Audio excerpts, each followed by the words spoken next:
We're joined by David Dollar, who's a senior fellow at the John L. Thornton China Center, the Brookings Institution. Thank you so much, David, for taking the time. Let's start with the latest, which is, of course, what everyone's talking about in terms of the power sector in China. The attempt or the goal to become carbon neutral by 2060, that's having a bearing on what China is doing in the near term as far as its carbon emissions are concerned. But is this going to have implications for its growth and in fact on the rest of the world as far as growth is concerned? China's crackdown on real estate definitely has an effect on growth. I think there's a good logic behind this. The real estate developers had been operating pretty financially risky in their method of operation. And there's been a very rapid expansion of real estate and worries about a housing bubble.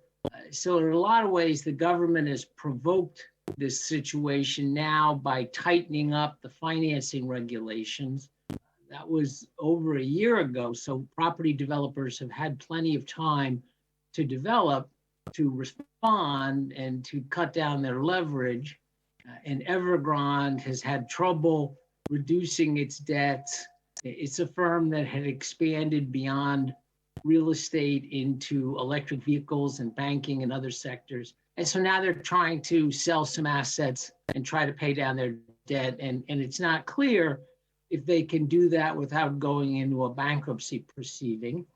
But all of this is clearly slowing down property development, which the authorities wanted. And it's also slowing the overall growth of the economy because real estate plus the backward linkages to steel, cement, appliances, furniture, it all adds up to about 30% of the Chinese economy. So it's definitely a slowdown, and it's quite deliberate.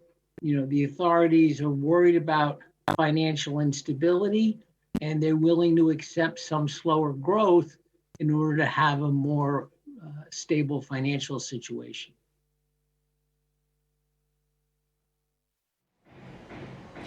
David, the supply shortages, the supply disruptions that we're seeing the world over, that's obviously leading to price increases. The Fed, for example, is talking about it being transitory, but we're seeing people return to shopping centers. You're seeing demand return. What are the implications, according to you, on inflation overall, as well as the reactions that you could see from central bank policy? Right, so we're seeing quite a few different supply problems coming from China. You've got regulatory crackdown that goes beyond real estate to the digital economy in China, firms like, the online firms, and so they're slowing down. You also now have these power outages. It really has to do with the way they control the price of coal and the price of power, and they've developed a situation where in many places it's just not profitable to generate power.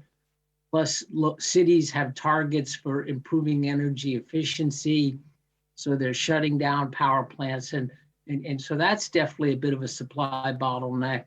And then you still have some COVID-19 outbreaks that bring certain ports to a halt for a while. So you've got different small supply problems in China that add up to, overall a fairly significant supply bottleneck. You've also got bottlenecks on the U.S. side, which are probably worse. There are 70 container ships lined up outside the port of Los Angeles, waiting to offload. And there's a shortage of workers, and there's a shortage of truckers. Once the containers are landed, they have to be moved off the port by truck typically, and there's a shortage of truck drivers.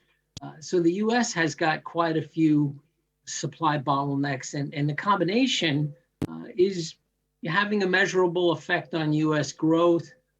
It's an unfortunate set of circumstances where it's slowing down growth, but it's increasing inflation because in some cases you're getting very large price spikes there's still demand, but supply has really run into a problem.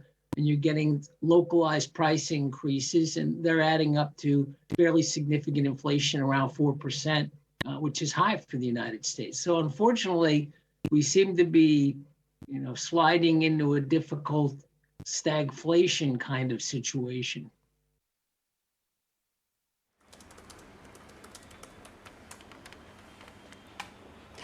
Okay. In the meantime, just wanted to understand what is it that you're making of the Evergrande crisis and whether or not this is a question mark of if it's too big to fail a moment for China. No, I hope not. This is the way the market economy is supposed to work. They've gotten overextended in areas beyond their core competency. And now they're trying to sell assets, and they may make that work. They just sold out of a medium-sized bank in the northeast of China, and I think raised $1.5 billion. That's a nice start. They owe $300 billion, so it's going to take quite a bit of asset sales. So they may be able to survive, but if they can't meet their obligations, then frankly, they should go through the bankruptcy proceeding. China has bankruptcy courts. And I think it would be unfortunate if the state bailed out the whole operation, because that would send a bad signal to the market that, that nothing can fail in China. And it creates a moral hazard problem that leads to bad lending in the future. So, I hope that they let the market resolve this, and that may involve going to bankruptcy court. And I think China could absorb the bankruptcy of this one property developer. It's not that big relative to the Chinese economy.